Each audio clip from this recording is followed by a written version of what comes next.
My name's Julie. I was the first kid Mom had, back when she was still figuring out her life.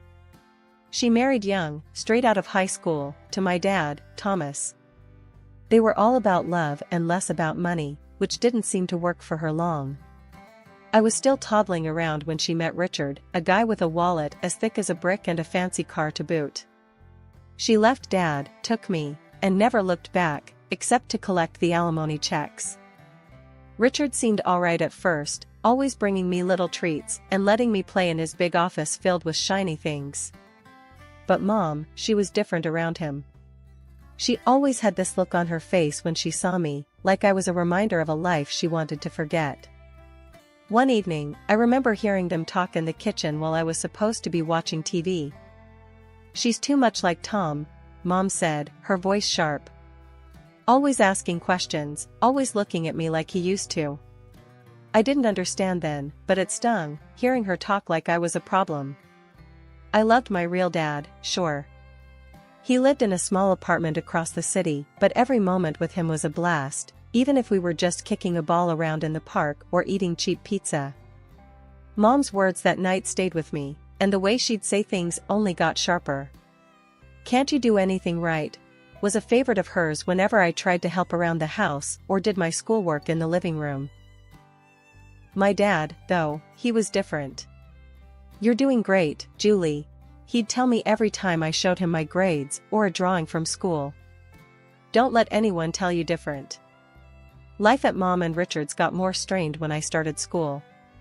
Mom was always on about appearances, how I needed to wear the right clothes, hang out with the right kids. "Why can't you dress like Clara's daughter? Look at her," Mom would nag, holding up one of my classmates' pictures from a party I wasn't invited to. One day, after a particularly rough scolding about my muddy shoes in the hall, I snapped back.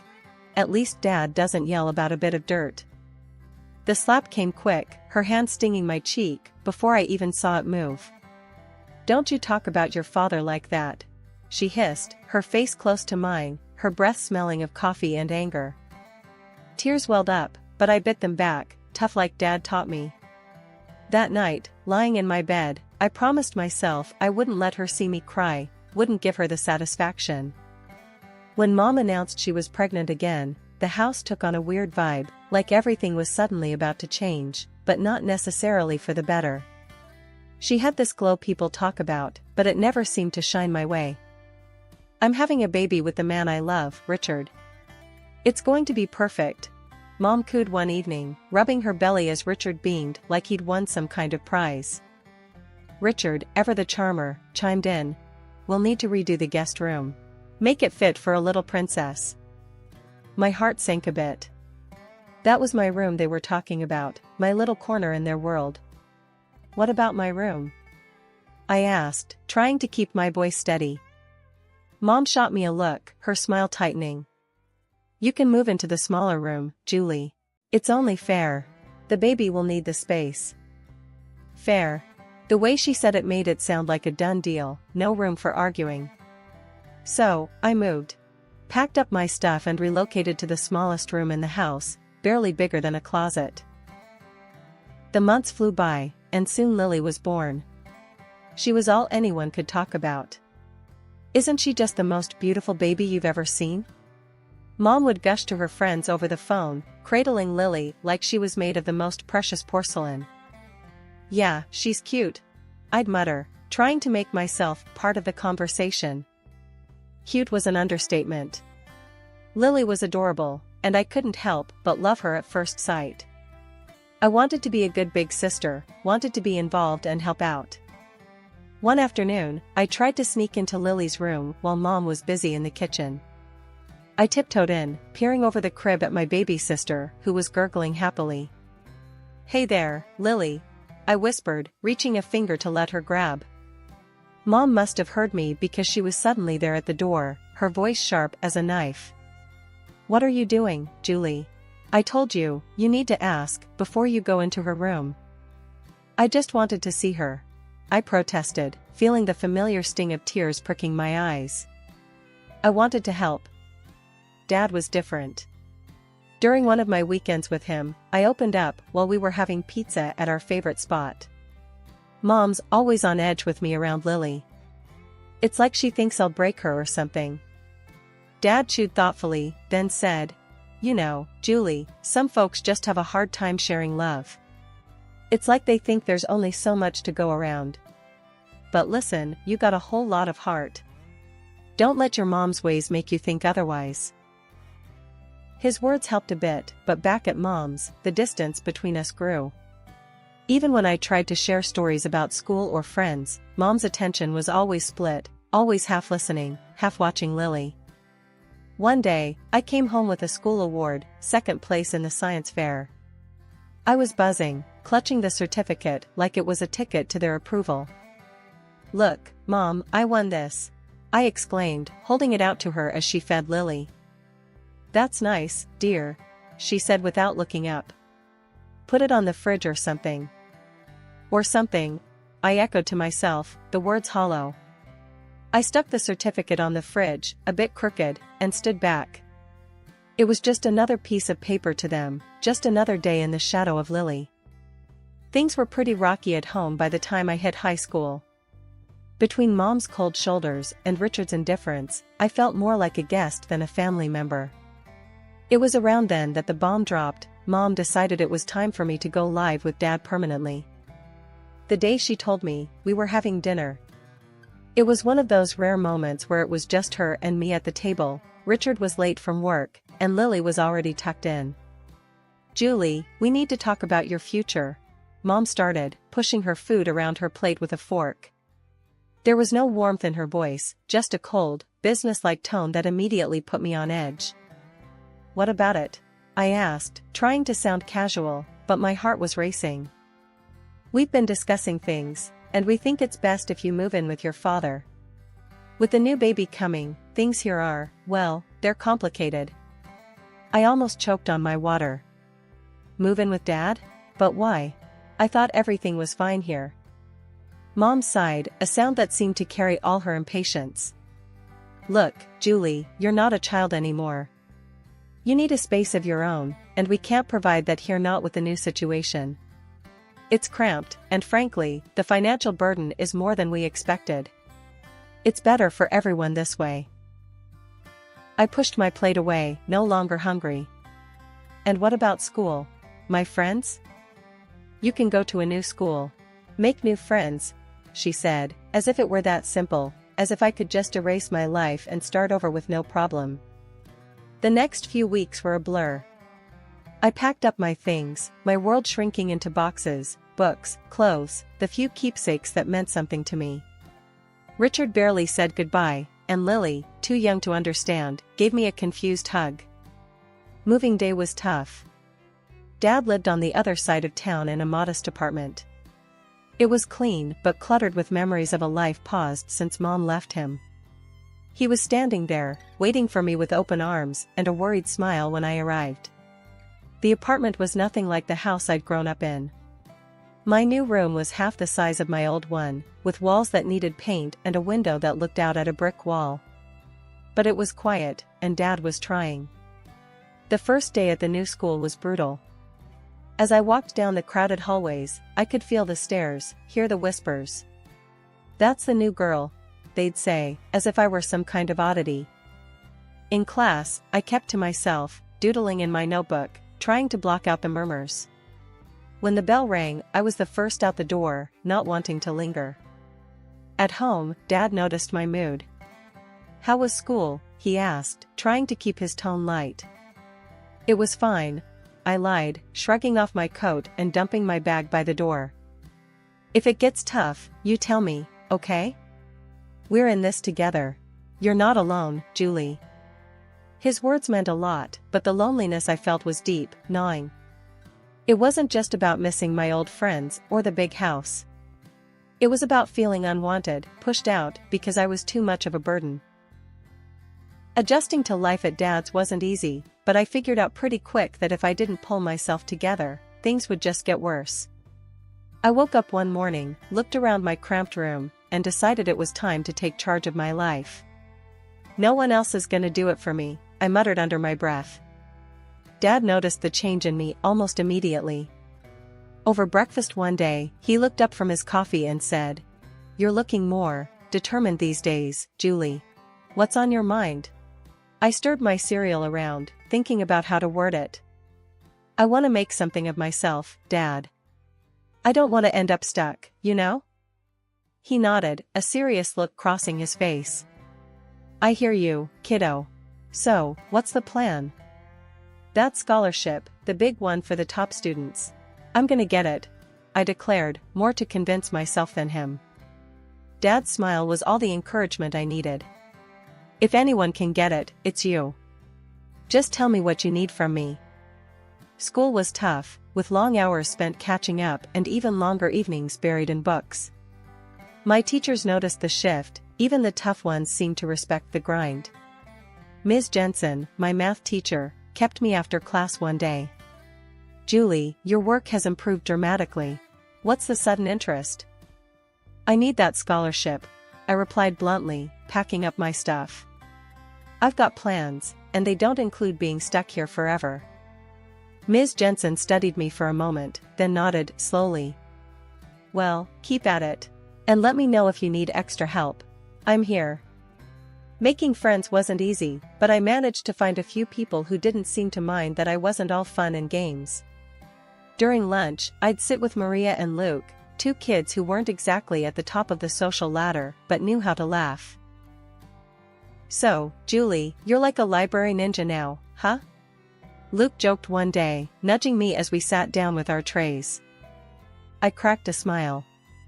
"Yeah, gotta be stealthy if I want to snag the best study spots." Maria chimed in, her voice soft but sincere. "It's cool what you're doing, Julie. Most wouldn't bother." The days rolled into months, and the pressure mounted as application deadlines drew near. Dad was my rock, always there with a hot meal and a listening ear whenever the stress got too much. The day I got the scholarship letter, my hands were shaking as I tore it open. Dad was right there, holding his breath. I scanned the words, my heart pounding in my chest, and then I whooped so loud I swear the neighbors heard. "I got it, Dad. I got it." I jumped up, the letter flapping in my hand like a flag of victory. Dad swept me up in a big hug, laughing and cheering right along with me. "I knew it. I knew you could do it." As I packed up my things for college a few months later, I felt ready.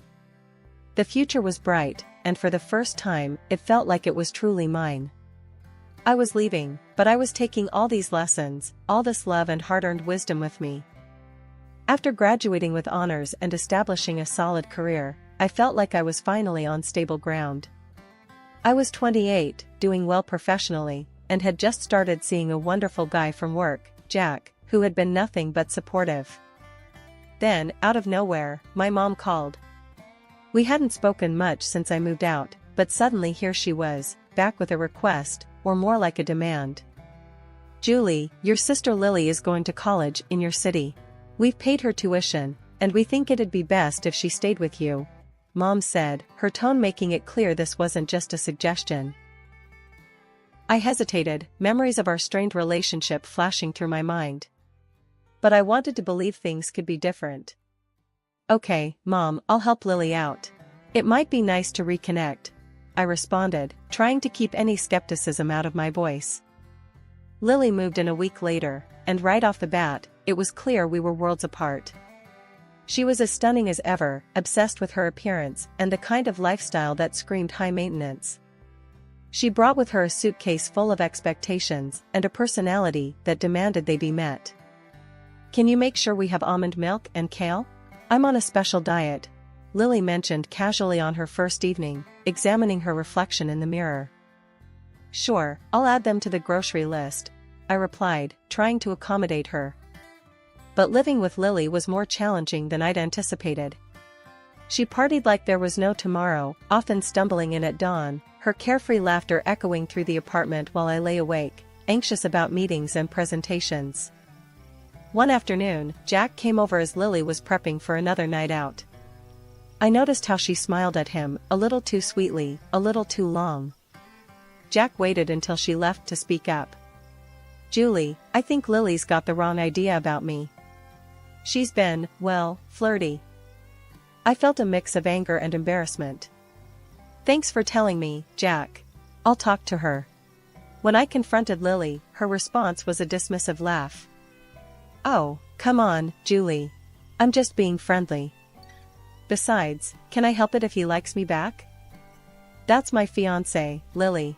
You need to respect that. I shot back, my voice firm. Her laugh chilled me. Julie, I'm used to getting what I want. Always have been. That was the last straw. I couldn't live like this, feeling like I had to guard my life from my own sister. You need to find another place to live, Lily. This isn't working out, I told her, my decision final. Lily stormed out, slamming the door behind her. Within an hour, my phone rang. It was Mom, her voice cold and sharp. You're such an envious girl, Julie. Can't stand to see your sister happy, can you? I just want respect, Mom. That's all, I replied, but I might as well have been talking to a wall. After that, things went quiet with Lily. I heard through the grapevine she dropped out of college and was floating through her social circles on charm and whims. As for me, I refocused on my life with Jack, my work, and the peace of rebuilding my boundaries. 2 years had flown by since I last tried to patch things up with my family. Things were going well for me, I was moving up at work, and life with Jack was better than ever. That's when I heard the news about Lily. She had dropped out of college and was getting married to some rich guy she'd met. Feeling a mix of curiosity and goodwill, I picked up the phone to call home and offer my congratulations. It was my mom who answered, her voice cold and distant as always. Mom, I heard about Lily's wedding. I just wanted to say congratulations. I started, trying to keep my tone light. Well, don't bother. We're not waiting for you at the wedding. It's for rich people only, and we don't need any beggars there. She spat out, her words cutting deep. I clenched the phone a little tighter, feeling the old sting of rejection. Really, Mom? That's how you're going to be? What did you expect, Julie? You've always been the difficult one. Just stay away, she said before hanging up. I stood there, phone in hand, the dial tone echoing in my ear. The hurt was palpable, but I wasn't going to let it ruin me. I found out later that they'd spared no expense on Lily's wedding, hiring popular artists and actors to make it a lavish affair. Time passed, and life didn't stand still for me either. Jack proposed, and suddenly I was planning my own wedding, nothing extravagant, but every bit filled with love and sincerity. I called Dad to share the news. He was overjoyed. Julie, that's wonderful. You bet I'll be there. Wouldn't miss it for the world, he said, his voice brimming with happiness.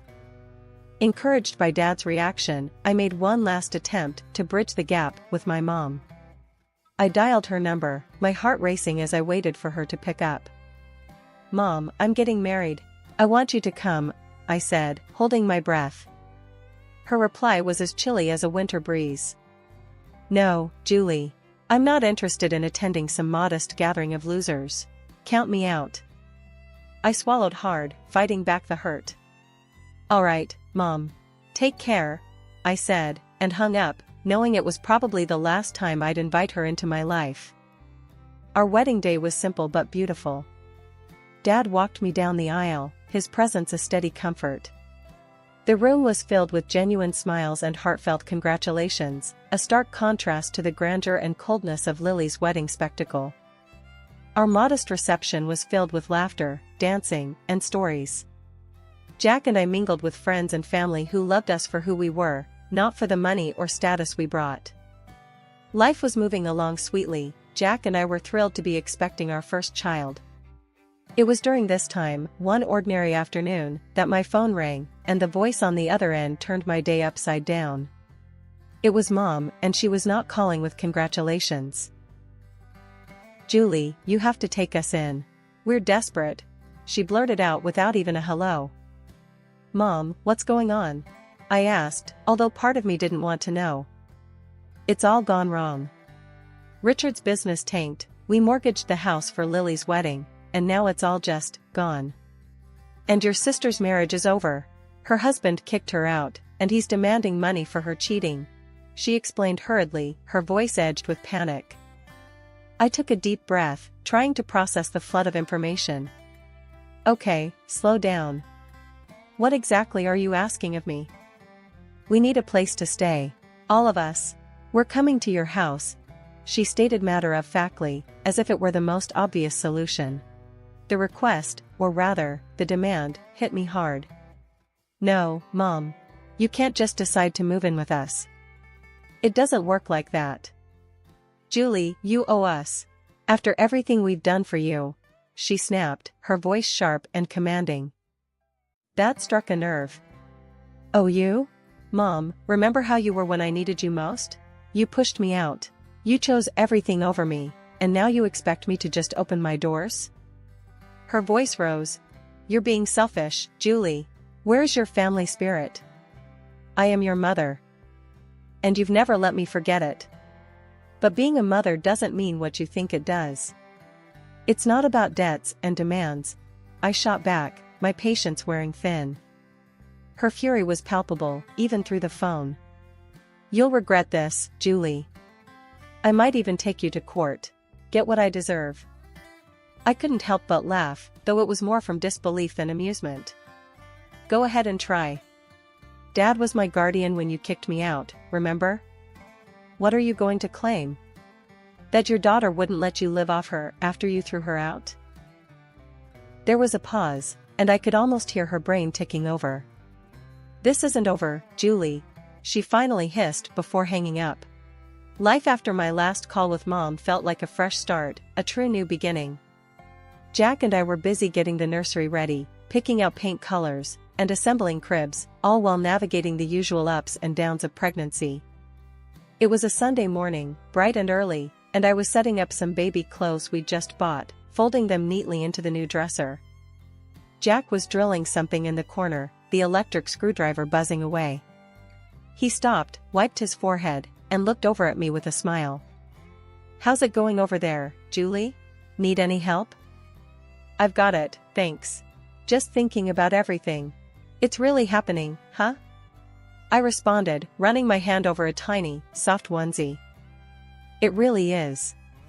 We're going to be parents, Julie. His voice was full of awe and a bit of nervous excitement. Just then, there was a knock at the door. I was surprised. Who could it be this early on a Sunday? Jack went to answer it while I continued organizing. I heard voices, and then Jack called out, Julie, it's for you. Walking into the living room, I was surprised to see my dad standing there, a big grin on his face and a teddy bear in hand. Surprise, he exclaimed. Dad, what are you doing here? I couldn't hide my delight, rushing over to give him a big hug.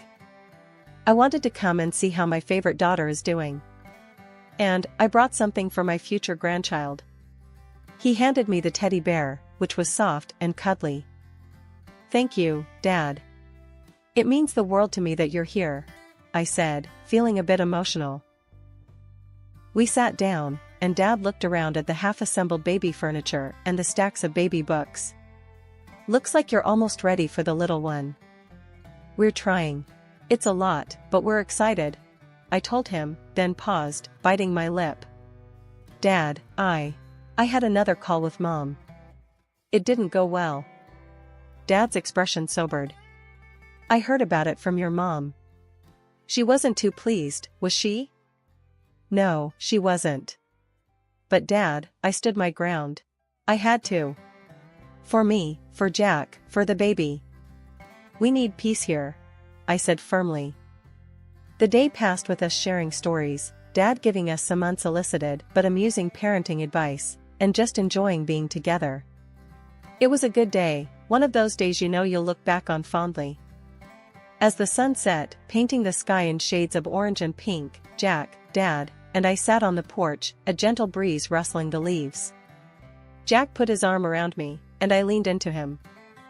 You know, despite everything with Mom and all the drama, I feel lucky. We have each other, we're about to start this amazing new chapter, and I have a feeling it's going to be great, I said, looking out at the fading light. Jack kissed the top of my head. It will be. We've got this, Julie. As night fell and Dad said his goodbyes, I felt a profound sense of contentment and readiness for what was to come.